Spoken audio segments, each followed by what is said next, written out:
আসসালামু আলাইকুম। আমৃত্যু ভালোবাসি তোকে, লিখেছেন সালমা চৌধুরী। মেঘের রাগ খুব প্রগাঢ় হয়ে উঠল। আশেপাশে তাকাতেই খেয়াল করলো মানুষজন কেমন করে তাকিয়ে আছে। কোণঠায় মেঘের দৃষ্টি শুরু হলো। চিবুক নামিয়ে চাপা স্বরে বলল, প্লিজ ছাড়ুন আমাকে। ছাড়ার জন্য তো ধরিনি, ছাড়িয়ে নিতে পারলেন নেই। আবিরের ঠোঁটে রহস্যময় হাসি দেখে মেঘ কটমট করে বলল, আমি কিন্তু চিৎকার করব। আবির এবার শব্দ করে হাসল। মেঘ আশ্চর্য নয়নে তাকিয়ে প্রশ্ন করল, আপনি হাসছেন কেন? আমি কিন্তু সত্যি সত্যি চিৎকার করব। আবির তপ্ত স্বরে প্রশ্ন করল, তুই যে আস্ত একটা নির্বোধ সেটা কি জানিস? মানে?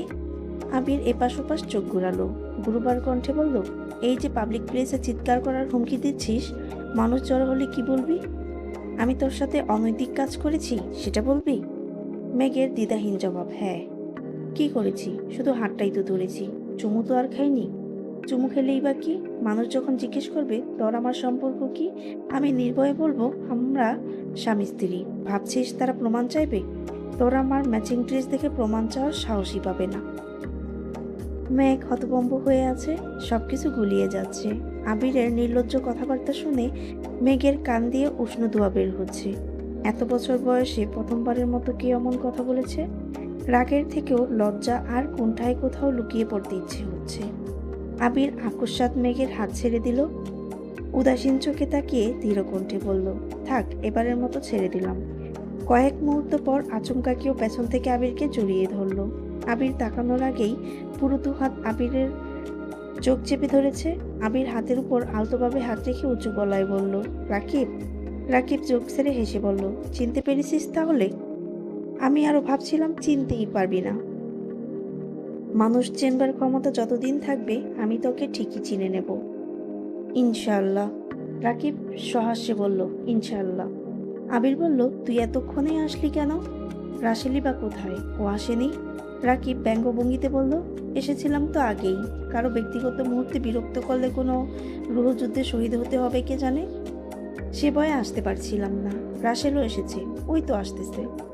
রাকিব সঙ্গে সঙ্গে মেঘের দিকে তাকালো, ঠোঁটে ঝলমলে হাসি টেনে বলল, ভা।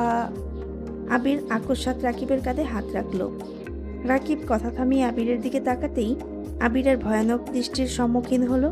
বোকা হেসে রাকিব বলল, আমি তো ভালো আছে কি না জিজ্ঞেস করতে চেয়েছিলাম।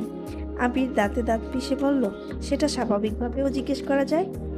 রাকিব গলা কাকারি দিয়ে শান্ত গলায় প্রশ্ন করলো, কেমন আছো আপু? আবিরের দিকে তাকিয়ে আবারও জিজ্ঞেস করলো, এখন ঠিক আছে? হুঁ, আবিরের গম্ভীর জবাব। মেঘ স্বাভাবিক কণ্ঠে উত্তর দিল, আলহামদুলিল্লাহ ভালো। আপনি কেমন আছেন? খুব ভালো। আমি রাকিব আর সে রাসেল, আবিরের ছোটবেলার বন্ধু আর বড়বেলার। থাক, এখন বলবো না। তানবীর ওদের ডাকতেই আসতেছিল। আবিরদের বের হতে দেখে ওখানেই থেমে গেল। মেঘ চোখ মুখ শক্ত করে রেখেছে, মনে মনে ভাবনায় বিভোর হয়ে আছে। আলী আহমেদ খান আবিরকে বের হতে দেখে জিজ্ঞেস করলেন, এতক্ষণ লাগলো কেন? কোনো সমস্যা হয়েছিল? না, রাকিবরা এসেছে তাই। কোথায় ওরা? তানবীরের সাথে কথা বলছে। রাকিবকে একটুখানি দেখেই আলী আহমেদ খান ভারী কণ্ঠে ডাকলেন। এয়ারপোর্টের সম্মুখভাগ কোলাহলে পূর্ণ, দাঁড়ানোর মতো কোনো অবস্থাই নেই। রাকিব দ্রুত এগিয়ে এসে বলল, জি আঙ্কেল। কখন এসেছো? দেখলাম না তো তোমাকে। কিছুক্ষণ হলো। এখানে আর কথা বলার দরকার নেই, বাসায় চলো তোমরা। আজ না আঙ্কেল, অন্য কোনো দিন যাব। অন্য দিনেরটা অন্য দিন হবে, বেশি কথা না বলে চলো। আচ্ছা, আপনারা যান, আমি আর রাসেল বাইকে আসতেছি। আলী আহমেদ খান মৃদু হেসে বললেন, ঠিক আছে, তাড়াতাড়ি এসো। কিং কর্তব্য বিমূঢ় মেঘ সবার কথোপকথনের মাঝে স্তম্ভিত হয়েছিল। গাড়িতে বসতে গিয়ে ফের গুরুতর এক সমস্যায় পড়ল। ড্রাইভিং সিটে ইকবাল খান, তার পাশে আগের মতোই তানবীর বসেছে। পেছনে আলী আহমেদ খান বসেছেন, ওনার পাশে আবির বসা। আবিরের পাশে বসার ইচ্ছে নেই মেঘের, কিন্তু বড় আব্বুকে কিছু বলার সাহসও নেই। আবির ঠোঁট কামড়ে হেসে ভ্রু নাচিয়ে পরপর শান্ত কণ্ঠে বলল, কি হলো, বসছিস না কেন? মেঘ অনিচ্ছা সত্ত্বেও আবিরের পাশে বসলো। আবির যে ইচ্ছেকৃত মেঘের পেছনে লাগছে এটা বুঝতে বাকি নেই। আবিরের পাঠানো মেসেজের কথা মনে করেই মেঘ কপালে হাত রাখলো, নীরবে দীর্ঘশ্বাস ফেলল। মাঝখানে জায়গা রেখে বসা সত্ত্বেও আবিরের বাহুর সাথে ধাক্কা খাচ্ছে বারবার। আবির আব্বু কাকামণি ও তানবীরের সাথে দু একটা কথা বলছে, আবার নিশ্চুপ হয়ে যাচ্ছে। আর চোখে দু একবার মেয়েকে দেখলেও তেমন একটা গুরুত্ব দেয়নি। কতগুলো বছর পর জন্মভূমির চিরচেনা গন্ধ পাচ্ছে।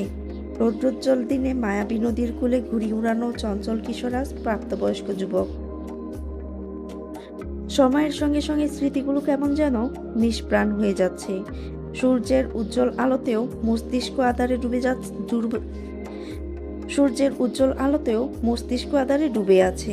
সন্ধিকুঞ্জে পা রাখতেই মালিহা খান এগিয়ে এসে ছেলেকে জড়িয়ে ধরলেন।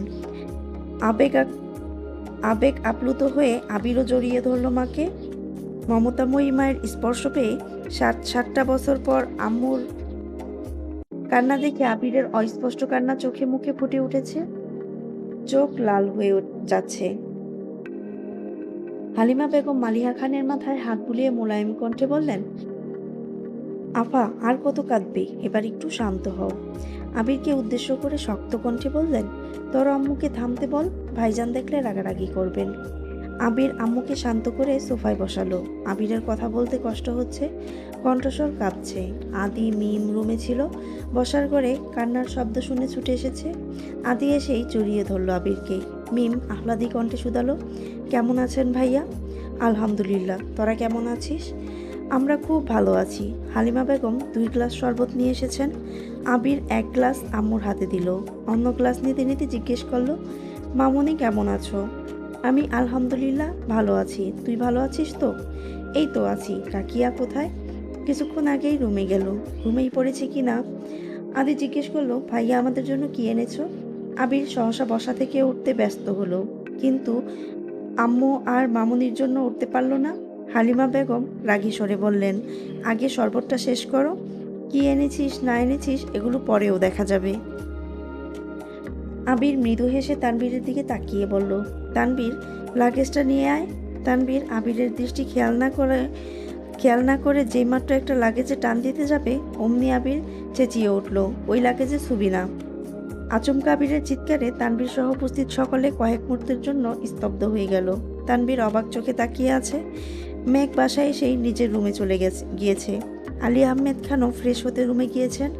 মিম আদির আতঙ্কিত মুখখানা দেখার মতো না। আবির সবার দিকে এক পলক তাকিয়ে সহসা স্বাভাবিক কণ্ঠে বলল, পাশের লাগেজটা নিয়ে আয়। তানবীর মুচকি হেসে লাগেজ এগিয়ে দিল। আবির লাগেজ খুলে ধীরে কণ্ঠে বলল, মিম আদি নিজ দায়িত্বে নিয়ে নে। আরেকজন কোথায়? কৌতূহলী চোখে তাকালো আবির। মেঘ কোথাও নেই দেখে ঈষৎ ভুরু গুটালো। মিম সঙ্গে সঙ্গে বলল, আপু রুমে। মিম আর আদি খুব সাবধানতার সাথে সবার উপহার বের করে পাশের সোফায় রাখছে। আবির একে একে সবার জন্য আনা উপহার দিয়ে দিচ্ছে। চাচু উপস্থিত নেই, তাই তার জন্য আনা উপহার মামুনিকে দিয়েছে। কিছুক্ষণ পর জামা পাল্টিয়ে মেঘ নিচে এসেছে। মিম আদুরে গলায় বলল, ভাইয়া আপু আসছে, আপুর গিফটটা দিবেন না? আবির একটা ল্যাপটপ মেঘকে দিয়ে বলল, এটা তোর। মেঘ গোল গোল চোখে তাকিয়ে আওড়ালো, নতুন ল্যাপটপ? মেঘ আর চোখে তানবীরের দিকে তাকালো। তানবীর নির্বিকার ভঙ্গিতে দাঁড়িয়ে ফোন দেখছে। আবির বিড়বিড় করে বলল, কেউ কিছু বলবে না, নিশ্চিন্তে নিতে পারিস। রাকিব রাসেল নানা রকম ফল নিয়ে বাসায় এসেছে। সবাইকে সালাম দিয়ে আবিরের আম্মুর হাতে ফলগুলো দিয়ে আওড়ালো, আন্টি ভালো আছেন? আমি রাকিব। এতদিনে আন্টির কথা মনে পড়লো? আবিরের মুখে তোমাদের কথা কত শুনি, আর তোমরা আমাদের কথা স্মরণই করো না। আবির বাসায় নেই বলে বছরের পর বছর কোনো খোঁজই নাওনি, এগুলো কি ঠিক? রাকিব গাল ফুলিয়ে ছোট করে বলল, সরি আন্টি। সরি বলতে হবে না। এত কি নিয়ে এসেছো? আমাদের বাসায় আসলে আর কখনো এসব নিয়ে আসবে না, মনে থাকবে? জি আন্টি, মনে থাকবে। তানবীর মেকি সরে বলল, রাকিব ভাইয়াদের ভাব দেখে মনে হচ্ছে তারা রুগী দেখতে এসেছেন। রাকিব দাঁত বের করে হেসে বলল, রুগী দেখতে এসেছি? জলজ্যান্ত একটা রুগী তোর আমার ভাই? কথা অসম্পূর্ণ রাখার অভ্যাসটা এখনো যায়নি তোমার? মালিহা খান ঠোঁটের কোনায় হাসি টেনে বললেন, আবির ফ্রেশ হয়ে আয়, খেতে দেই তোদের। আবির স্বাভাবিক কণ্ঠে বলল, ঠিক আছে। আবির লাগেজ নিয়ে নিজের রুমে ঢুকলো। নিজের রুমের পরিচিত গ্র্যান্ড ওয়াজ বড্ড অপরিচিত লাগছে, তবে রুমের প্রতিটা জিনিস এখনও অক্ষত অবস্থায় আছে। থাকবে নাই বা কেন? মালিহা খান যে ছেলের শৈশব থেকে কৈশোর পর্যন্ত সকল স্মৃতি খুব যত্নে রেখেছেন, এমনকি কেউ যেন আবিরের রুমে ঢুকতে না পারে তার জন্য বছরের পর বছর রুমে তালা পর্যন্ত দিয়ে রেখেছেন। যখনই ছেলের কথা মনে হতো ছেলের রুমে এসে নীরবে কান্না করতেন। একমাত্র ছেলের স্মৃতি আগলে এত বছর অপেক্ষা করছিলেন। গতকাল আবিরের দেশে ফেরার কথা শুনেই রুমটা পরিষ্কার করিয়েছেন। রাকিব আর রাসেলও আবিরের রুমে এসেছে। তানভীর ওদের সাথে কথা বলছে। আবির গোসল সেরে বের হতেই তিনজোড়া কৌতূহলী চোখের তপ্ত দৃষ্টির মুখোমুখি হলো। আবির ভুরু গুটিয়ে প্রশ্ন করলো, কি হয়েছে তোদের? তানভীর ক্ষীণ হেসে জিজ্ঞেস করলো, ওই লাগেজে কি আছে ভাইয়া? তখন ওভাবে চেঁচালে কেন? আবিরের চোখে মুখে বিরক্তির ভাব। মুখ ফুলিয়ে চোয়াল শক্ত করে উত্তর দিল, ওইটাতে আমার ব্যক্তিগত জিনিস আছে। রাকিব চোখ ছোট করে বলল, ব্যক্তিগত জিনিসগুলো দেখার জন্য আমার অভূত মন ছটফট করছে। এখন কি করব? আবির স্বভাবসুলভ গুরুতর ভঙ্গিতে তাকালো। সহসা ভরাট কণ্ঠে বলল, আধা কেজি বরফ কুচি খেয়ে সঙ্গে সঙ্গে এক গ্লাস গরম দুধ খেলে মনের ছটফটানির সাথে সাথে তোর চেঁচড়ামি করার স্বভাবটাও চলে যাবে। তানভীর মনমরা হয়ে ডাকলো, ভাইয়া। আবির কপাল কুঁচকে বলল, কাউকে দেখানোর মতো জিনিস আশা করি ব্যক্তিগত হয় না, তুই অন্তত পক্ষে বুঝ। ঠিক আছে, বুঝলাম। তুমি যা বুঝাবে আমি তাই বুঝবো। তুমি যদি বলো এটা হাতি, আমি বলবো হ্যাঁ এটাই হাতি। রাসেল ভাইয়া বিশ্বাস না করলে জোর করে বিশ্বাস করাবো। আবির ঠোঁট বাঁকিয়ে কিঞ্চিত হাসলো। টাওয়েল দিয়ে চুল মুছে সাদা রঙের আরেকটা শার্ট পরে নিল। আবিরের প্রিয় রঙের তালিকায় একমাত্র সাদা রঙটাই স্থায়ী, তাই সাদা শার্ট বা টি শার্টের সবচেয়ে বেশি কমফোর্ট ফিল করে। ড্রেসিং টেবিলের সামনে দাঁড়িয়ে চুল ঠিক করছে। রাসেল হঠাৎই প্রশ্ন করলো, আবির তুই অফিসে যাবি কবে থেকে? আব্বুকে জানাই আগে, আব্বু কি বলেন দেখি, তারপর ভেবে দেখবো। তোর যে পার্সোনাল কোম্পানি আছে এটা কি আঙ্কেল এখনো জানেন না? আবিরের নীরের জবাব, না। কিন্তু কেন? রাকিব যখন তোর প্ল্যানের কথা, কোম্পানি শেয়ারের কথা বলেছিল, আমি এক কথায় রাজি হয়ে গিয়েছিলাম। শুধু বলেছিলাম আব্বার সাথে কথা বলেই ফাইনাল করব। যেখানে আমি কোম্পানির সামান্য একজন শেয়ার হোল্ডার হয়ে আব্বাকে জিজ্ঞেস না করে কিছু করার সাহস পাইনি, সেখানে তুই একার সিদ্ধান্তে কোম্পানি শুরু করার পরিকল্পনা কিভাবে করলি? আবির মৃদু হেসে তানবীরের কাঁধে হাত রেখে বলল, এই যে আমার ভাই, ও আছে বলেই আমি এখনও টিকে আছি। শত ঝড়ঝাপটার পরেও তোদের সামনে জীবিত অবস্থায় আসতে পেরেছি। তারপর তোরা তো আছিসই। আমার সফলতাও তোরা, আমার ব্যর্থতাও তোরা। সবচেয়ে বড় বিষয় হলো কোম্পানি শুরু করার প্ল্যানটা মূলত একজন আঙ্কেল দিয়েছিল, আমার এক বন্ধুর বাবা। বড় বড় কোম্পানির সাথে ওনার খুব ভালো পরিচিতি আছে।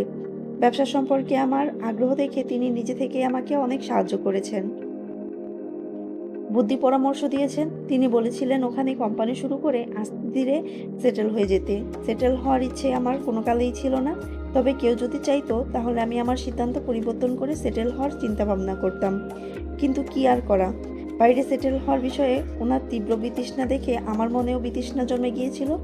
তারপর দেশে কোম্পানি শুরু করার চিন্তা করি। রাকিব আর তানবীরকে জানানোর পর ওরা খোঁজখবর নিয়ে জানালো। পরবর্তীতে প্ল্যানিং করে কোম্পানি করলাম। আমি আর কোথায় শুরু করলাম? কোম্পানির যাবতীয় দায়িত্ব তো তোদেরই। আমি আগেই পরিকল্পনা করে রেখেছিলাম, ব্যর্থ হলে আব্বু চাচুকে এ ব্যাপারে কিছুই জানাবো না। তার মানে কেউ একজন চাইলে তুই বিদেশে সেটেল হয়ে যেতিস? কেউ চাইলে চিন্তা ভাবনা করতাম বলেছি।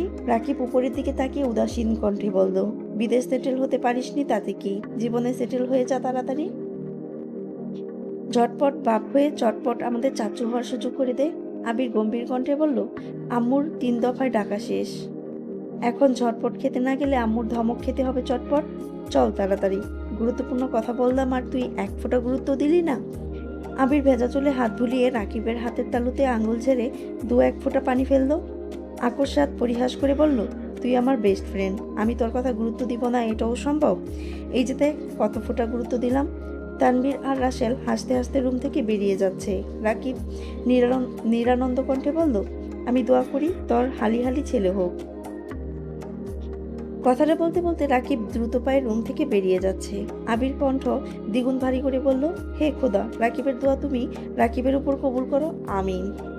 আমিন শব্দটা জোরে বলায় ব্যালকনি থেকে রাকিব শুনে সেও উঁচু গলায় বলল, সুম্মা আমিন। আবির ঠোঁট চেপে হাসি আটকিয়ে খেতে নামলো। খাবার টেবিলে আবির, তানভীর, রাকিব ও রাসেল খেতে বসেছে। আলী আহমেদ খান জরুরি কাজে মাত্রই অফিসের জন্য বের হয়েছেন। ইকবাল খান কিছুক্ষণ হলো আদি আর আকলিমাকে নিয়ে ডাক্তার দেখাতে বের হয়েছেন।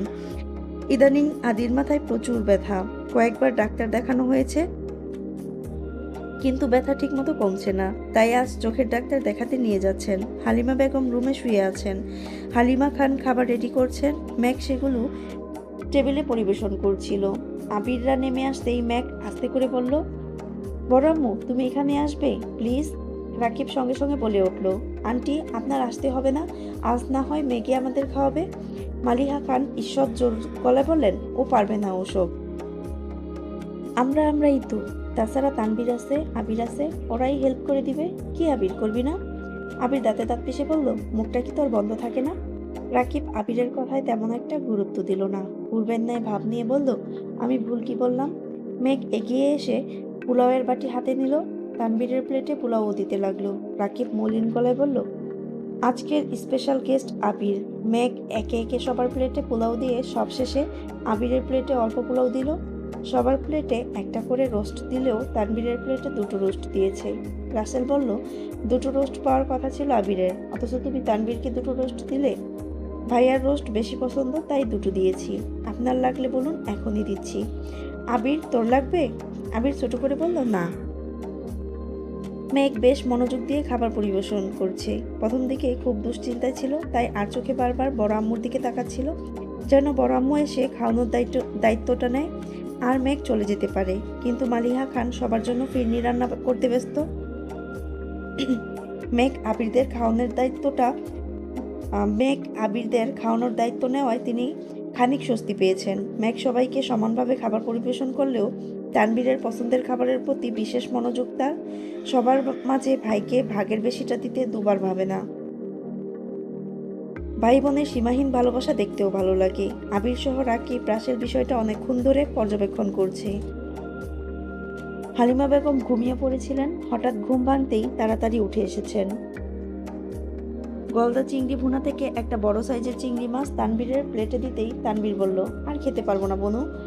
রাকিব বলল, বোন ভালোবেসে খাওয়ালে বারণ করতে নেই। সবার ভাগ্য তো আর আবিরের মতো হয় না। আবির ঠোঁট ফুলিয়ে ছোট করে শ্বাস ছেড়ে উদাস মনে বলল, ইস, তোদের মতো আমারও যদি একটা বোন থাকতো। হালিমা বেগম রুম থেকে বেরিয়ে এসে আকস্মাৎ বলে উঠলেন, মেঘ তো তোর বোনই। তৎক্ষণাৎ বিষম খেলো আবির। নিজেকে ধাতস্থ করতে এক নাগারে কেসে চলেছে। কাশির দরুন নিঃশ্বাস আটকে যাচ্ছে। তানভীর দ্রুত পানির গ্লাস এগিয়ে দিল। রাকিব উঠে বাঁ হাতে আবিরের পিঠে চাপড় দিতে দিতে আওড়ালো, ঠিক আছিস তুই? আবির নিঃশব্দে উপর নিচ মাথা নাড়ালো। চোখের শিরাগুলো রক্তিম দেখাচ্ছে। মামুনির সামান্য একটা বাক্য যেন মস্তিষ্ক বিগড়ে দিয়েছে। অনাকাঙ্ক্ষিত কিছু শব্দ অপ্রত্যাশিত ঘটনার উদ্যোগ ঘটাতে সক্ষম। তিক্ততার এই ভ্রমণে রূপসৌন্দর্যের আড়ালে কারো মায়ায় সন্তপ্ত হওয়ার মনস্তাপ সেই বুঝে যে কারো মায়ায় মোহিত হয়েছে, যার ভাবনায় হৃদয় বিধ্বস্ত হয়েছে অগণিতবার। ভালো লাগা আর ভালোবাসা শব্দ দুটো কাছাকাছি হলেও তাদের মধ্যবর্তী পার্থক্যের পরিধি ব্যাপক। বর্ষার দিনে হঠাৎ বৃষ্টি যতটা স্বাভাবিক মনে হয়, শরৎ কিংবা শীতের রাতের হঠাৎ বৃষ্টি ততটাই অস্বাভাবিক লাগে। তেমনি কাউকে এক পলক দেখে দ্বিতীয়বার দেখার তীব্র ইচ্ছে, হৃদয় অরণ্যে বসন্তের আগমনী বার্তার জানান দেওয়া, হেমন্তের শিশির বাজা শিউলি ফুল ছুঁয়ে দেখার আকাঙ্ক্ষা, এসবই ভালো লাগা। এ ভালো লাগায় শুধু ভালো কিছু মুহূর্তে মিশে থাকে, যেটা সময়ের সাথে সাথে মস্তিষ্ক থেকে বিলুপ্ত হয়ে যায়, অথবা কিছু অশুভ অনাকাঙ্ক্ষিত পরিস্থিতির চাপে হারিয়ে যায়। কিন্তু ভালোবাসা হলো হৃদয়ের জাগ্রত ভাবাবেগ। এ এক অব্যক্ত যন্ত্রণা, অনুনয়েও বিলীন হয় না, যাহা অপ্রত্যাশিতভাবে চৌহদ্দির শিকল ভেঙে অন্তঃকরণের অদ্ভুত রকমের আধিপত্য বিস্তার করে। মায়ার আঁচল ছাড়িয়ে হৃদয় আঙিনায় ঝড় তুলে নিজের কর্তৃত্বের জানান দেয়। বিবেকের অকাল মৃত্যু ঘটিয়ে অন্তরে অনন্ত ব্যাকুলতার সৃষ্টি করে। আবিরের জীবনে মেঘ সেই প্রাণ, যার ভাবনায় মস্তিষ্ক আজ বিধ্বস্ত প্রায়। আবিরের হৃদয়ে একমাত্র মেঘের আধিপত্য চলে। ভালো লাগা, ভালোবাসার অনুভূতি ছাড়িয়ে মেঘ আবিরের অন্তরের শানিত আকাঙ্ক্ষা হয়ে উঠেছে। হৃদয় রাজ্যের রানীকে বোন ভাবার চেয়ে মেয়াদ উত্তীর্ণ ইঁদুর মারার বিষ্টক খেয়ে এক সপ্তাহ ডায়রিয়া ভোগা ঢের ভালো। হালিমা বেগম চাপা সরে বললেন, কি যে অবস্থা, খেতে বসে রাজ্যের আলাপ কেন করতে হয় তোদের? আবির চোখ বন্ধ করে মাথা নিচু করে বসে আছে। আবির আবারও খাওয়ায় মনোযোগ দিল। তানবীরের খাওয়া শেষ, তাই হাত ধুতে চলে গিয়েছে। নীরবতায় কাটছে সময়।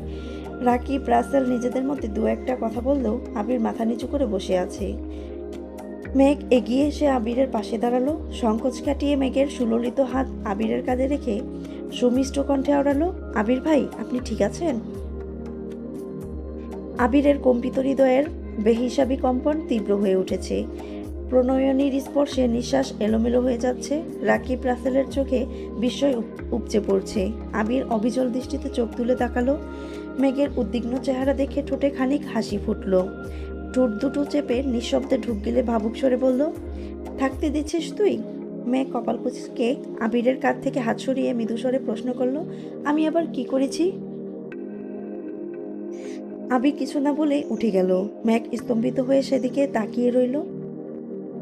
তানবীরকে 2-3টা আইটেম অতিরিক্ত দেওয়া ছাড়া খাবার খাওয়াতে কোনো রকম কার্পণ্য করেনি সে। আবিরকে একবারের জায়গায় কয়েকবার করে সেধেছে, কিন্তু শেষমেশ আবির এই কথা কেন বলল এটাই বুঝতে পারছে না। এতক্ষণ মন ভালো থাকলেও এখন মেঘের মনটা কিঞ্চিত খারাপ হয়েছে। বড় আম্মু মেঘের উপর ভরসা করে কত বড় দায়িত্বটা দিয়েছিল, অথচ সেই দায়িত্ব ঠিকমতো পালন করতে পারেনি। মালিহা খান সবার জন্য ফিরনি নিয়ে এসেছেন। আবির, তানবীর কেউই উপস্থিত নেই। রাকিব আর রাসেল হাত ধুয়ে এসে ফিরনি খাচ্ছে। মেঘ মন খারাপ করে সোফায় গিয়ে বসে পড়েছে। কিছুক্ষণ পরেই আবির নেমে এসেছে। পেছনে পেছন চিন্তিত চেহারায় তানবীরও নামছে। আবির বক্র দৃষ্টিতে মেঘের বিমর্ষ আনমনে এক পলক তাকালো। রাকিবদের দিকে তাকিয়ে রাশভারী কণ্ঠে শুধালো, তোরা কি যাবি? রাকিব খাওয়ায় ব্যস্ত, খেতে খেতে আওড়ালো, এখনই বের হবি? আবির নিরুদ্বেগ কণ্ঠে বলল, হ্যাঁ। মালিহা খান রান্নাঘর থেকে বললেন, টেবিলে ফিরনি দিয়েছি, খেয়ে যা। আবির কপাল কুঁচকে অশান্ত কণ্ঠে বলল, তোমাদের আদরের মেয়ে এত খাইয়েছে যে আমার রাতেও খেতে হবে না? 7 বছরের যত্ন মনে হচ্ছে একদিনেই শেষ করে ফেলতেছে। ফিরনি খাওয়ার মতো জায়গা পেটে অবশিষ্ট নেই আম্মু, অল্প একটু খেয়ে যা। আবির স্পষ্ট গলায় বলল, 2 চামচ খাবো, এর বেশি সম্ভব না। ঠিক আছে, কিন্তু যাবি কোথায়? একটু কাজ আছে। আবিররা বেরিয়ে গিয়েছে। মেঘ সোফায় হেলান দিয়ে বসে টিভি দেখছে। আবিরের সামান্য একটা কথাতেই মন খারাপের সব রেশ কেটে গেল। মনের মধ্যে স্বস্তি এসেছে। রাত 9টায় বাড়ির কর্তারা খাবার টেবিলে খাবার খাচ্ছিলেন। আদিকে ডাক্তার দেখিয়ে সন্ধ্যায় নিয়ে এসেছে। অল্প বয়সে এই ছেলেটার চোখে গুরুতর সমস্যা দেখা দিয়েছে। আপাতত কিছু ওষুধের সাথে চশমা লিখে দিয়েছেন। 1 মাস পর আবার পরীক্ষা নিরীক্ষা করতে হবে। মিম রুমে পড়তেছে। মেঘ বর্ণার সাথে ফোনে কথা বলছিল। 1 সপ্তাহ হলো ভার্সিটিতে ভর্তি হয়েছে। এখনও ভর্তির কার্যক্রম চলছে। ক্লাস কিছুদিন পর শুরু হবে। আচমকা আবির আর তানবীর বাসায় ঢুকলো। আবিরের আলোকিত চেহারায় ক্লান্তির ছাপ। সাদা শার্টের কয়েক জায়গায় শুকনো রক্তের দাগ লেগে আছে। ডান হাতের আঙুল সহ বিভিন্ন জায়গায় 1 টাইম ব্যান্ডেজ লাগানো। আব্বু চাচুদের দেখে আবির হাত লুকাতে চাইল, কিন্তু ইকবাল খান তার আগেই দেখে ফেলেছেন। চিন্তিত কণ্ঠে জানতে চাইলেন, আবির, তোর হাতে কি হয়েছে? শার্টেই বা কিসের দাগ? প্রশ্ন শুনে মালিহা খানের বুকের ভেতরটা স্যাঁত করে উঠেছে। এগিয়ে এসে ছেলের হাতের করুণ অবস্থা দেখে উদ্বিগ্ন কণ্ঠে শুধালেন, কি হয়েছে বাবা? তেমন কিছু না, হাতে একটু লেগেছিল। তুমি চিন্তা করো না, ঠিক হয়ে যাবে। আলী আহমেদ খান গুরুগম্ভীর কণ্ঠে প্রশ্ন করলেন, কোথা থেকে মারপিট করে এসেছ? আর কাকে মেরে নিজের হাতের এই অবস্থা করেছ? আবির নিস্তব্ধ চোখে আব্বুর দিকে তাকিয়ে নরম সুরে বলল, মারপিট করব কেন? তাছাড়া আমি মারপিট একদমই পছন্দ করি না। বন্ধুদের সাথে পিৎজা খেতে গিয়ে এমন হয়েছে, আর হাতেও একটু লেগেছিল, তাই ভাবলাম ব্যান্ডেজ করে রাখি। তানবীর স্পষ্ট চোখে আবিরের দিকে তাকিয়ে মনে মনে আওড়ালো, বাহ ভাইয়া, কি নাটকটাই না করলে, বলতেই হয়। আপনি গুরু, আমি শিষ্য, বুদ্ধি আমার কম, আপনি বুঝাইয়া দিলে বুঝিতে সক্ষম। আলী আহমেদ খান কণ্ঠস্বর ভারী করে বললেন, আমাকে বুঝাতে এসো না আবির। তোমার বয়সটা আমিও অতিক্রম করে এসেছি। কোনটা বন্ধুদের সাথে মজা আর কোনটা গুরুতর সমস্যা সেটা বোঝার বয়স আমার হয়েছে। তোমার হঠাৎ দেশে ফেরার পেছনে যে বড় কোনো রহস্য লুকিয়ে আছে সেটাও আমি জানি। শুধু একটা কথা মাথায় রেখো, তুমি আমাদের একমাত্র ছেলে। তোমাকে ঘিরে আমাদের সাজানো স্বপ্নগুলো নষ্ট করার আগে অন্ততপক্ষে একবার ভেবে দেখো জি আপু, চিবুক নামিয়ে চাপা সরে বলল। আবির মাথা নিচু করে সিঁড়ি দিয়ে উঠছে। মেঘ বেলকনিতে দাঁড়িয়ে নিষ্পলক চোখে তাকিয়ে আছে। কি হচ্ছে, কি হয়েছে কিছুই বুঝে উঠতে পারছে না। আবির বাসায় এসেছে 7 ঘন্টাও হয়নি এখনো। এর মধ্যে মারপিট করে রক্তাক্ত অবস্থায় বাসায় এসেছে। এমন মানুষও হয়? আবির মেঘের পাশ দিয়ে সুদীর্ঘ পায়ে হেঁটে যাচ্ছে। মেঘ অবাক চোখে আবিরের যাওয়ার দিকে তাকিয়ে আছে। আবিরের চোখে ভয় নেই, মনে কোনো আতঙ্ক নেই। কি অদম্য চলন! হাবভাব দেখে মনে হচ্ছে সদ্য এভারেস্ট জয় করে ফিরেছেন। কাউকে তোয়াক্কা করার বিন্দুমাত্র সময় নেই। মেঘ ঠোঁট বাঁকিয়ে বিড়বিড় করে বলল, আপনাকে হিটলারের সাথে তুলনা করা ভুল ছিল না। আপনি আসলেই একটা হিটলার। আবির থমকালো, তবে ভরকালো না। বক্রদৃষ্টিতে মেঘের চোখের দিকে তাকালো। মেঘের আখি যুগল আকস্মাৎ প্রশস্ত হয়ে গেল। সহসা হাত দিয়ে নিজের মুখ চেপে ধরল। আবির মুচকি হেসে দরাজ কণ্ঠে আওড়ালো, আমি হিটলার হলে তুই কি? শঙ্কিত মেঘের কপালে কয়েক স্তর ভাঁজ পড়ল। চোখের আকৃতি খানিক ছোট হলো। দৃষ্টি আবিরের চোখে নিবষ্ট। কণ্ঠ খাদে নামিয়ে আবির ধীর কণ্ঠে বলল, এক পরিবারের সদস্য হওয়া সত্ত্বেও অতি নগণ্য কারণে যে 9 বছর যোগাযোগ বন্ধ রেখে দিব্যি চলতে পারে, তাকে কি বলা যায়? স্বার্থপরের মতো সবসময় নিজের স্বার্থের কথাই চিন্তা করেছিস। তোর অভিমানের কারণে অসীম দূরত্বে থেকেও আমি ঠিক কতটা যন্ত্রণা সহ্য করেছি ভেবে দেখেছিস একবার? আমি হিটলার হলে তুই মিসেস হিটলার। তাই ভবিষ্যতে আমাকে হিটলার ডাকার আগে দুবার ভেবে নিস। আবির ঠোঁট বাঁকিয়ে কিঞ্চিত হেসে রুমে চলে যাচ্ছে। মেঘের শান্ত চোখ অশান্ত হওয়ার পথে। পাতলা অধর কাঁপছে তিরতির করে। নিজের জেদকে থির রাখতে বাড়ির সবার কথা অমান্য করেছে। আবিরকে দিনের পর দিন অবহেলা করেছে। তবে আবিরের কথায় আজ অভিমানের চাপা যাতনা আভাস পেয়েছে। আবিরের চাহনিতে অতল সমুদ্রের উত্তাল স্রোত ছিল, যা মেঘের একরোখা মনে অজ্ঞাত ঝড় তুলেছে। মেঘ চেতনাশূন্য মনে রুমে চলে গেল।